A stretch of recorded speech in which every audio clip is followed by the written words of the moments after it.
Channel সকলোকে পুনৰবাৰ স্বাগতম জনাইছো। আজি আপোনালোকৰ সন্মুখত এটি নতুন ৰেচিপি ভিডিঅ' আগবঢ়াইছো। আশা কৰিছো ভিডিঅ'টি ভাল পাব। ভিডিঅ'টি ভাল পালে লাইক, কমেন্ট, শেয়াৰ আৰু সাবস্ক্ৰাইব কৰিব। আৰু আপোনালোকে কেনেকুৱা ভিডিঅ' লাগে মোক আপোনালোকে কমেন্ট বক্সত কমেন্ট কৰি জনাবচোন। নিশ্চয় মই ট্ৰাই কৰিম দিবলে। আৰু তেন্তে দেৰি নকৰা আমাৰ ভিডিঅ'টো আজি আৰম্ভ কৰিম।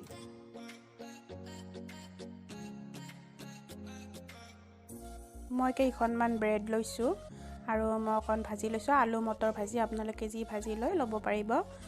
আৰু মই প্ৰথমে ব্ৰেডৰ চাৰিওফালটো কলাখিনি কাটি লৈছোঁ। এনেকৈ কাটি ল'ব।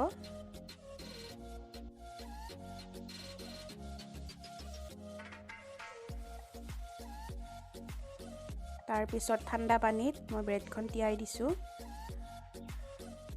ব্ৰেডখন তিয়াই লৈ ভালদৰে পানীখিনি চেপি উলিয়াই লৈছোঁ হাতৰ তলুৱাত লৈ।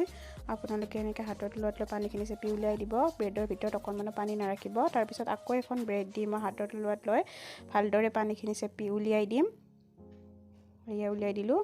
আৰু আপোনালোকে আগতে তিয়াই থোৱা ব্ৰেডখনৰ ওপৰতে এনেকৈ ভাজিখিনি দি দিব। আৰু মই ভাজিখিনি দি দিলোঁ। তাৰপিছত তিয়াই থৈ দিয়া ব্ৰেডখন আকৌ দি দিছোঁ ওপৰত।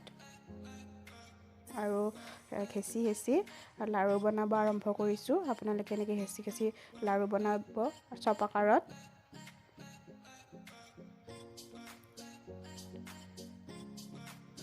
এয়া মোৰ হৈ গ'ল।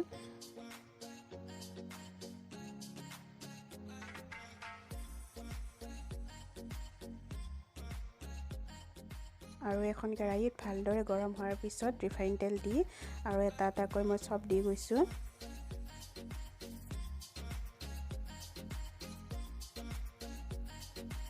তাৰপিছত অকণমান লুটিয়াই দিছোঁ। আপোনালোকে ভালদৰে ভাজিব ৰঙচুৱা হোৱালৈকে, যাতে খাবলৈ ভাল হয়। ভালদৰে ভাজিব। মোৰ প্ৰায় হৈয়ে গ'ল ভজা, আমাৰ ৰেডি খাবলৈ।